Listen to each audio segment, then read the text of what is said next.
Good evening and welcome. If you have the courage to do so, like, share, and subscribe to my YouTube channel, but especially share, because if you do that, I argue that within a few years, you'll be able to say with much confidence that we are a government of, by, and for the people.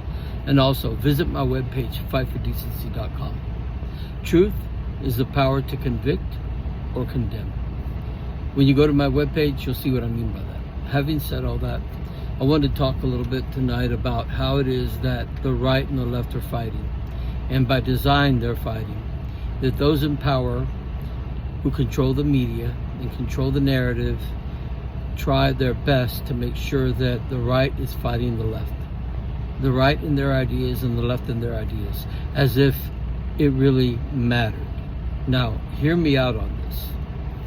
If the Republicans, the conservative Republicans, conservative people in America have this idea of how a society should run and the laws and the policies that we should run, and then the Democrats, the liberals, the progressives have their own idea, and then you have the independents, the libertarians, and all the other factions and ideas.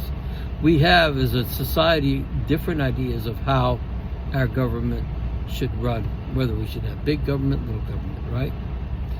And those in power find it very convenient and very smart to ensure that we are arguing among each other about our ideas. But here's the thing. It's irrelevant.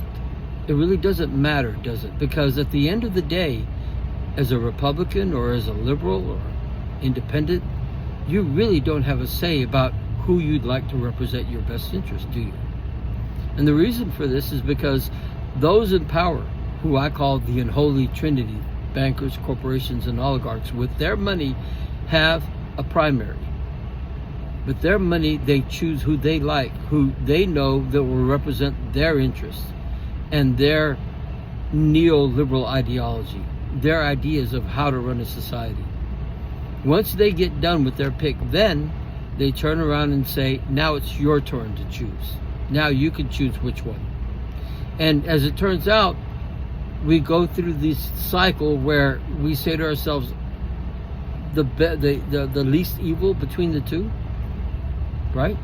Never the greater good between the two, but the least evil. Because this is a choice we've been given. Look, we're going to start a campaign that says we're going to have our own choice. And the only way we have that is through power.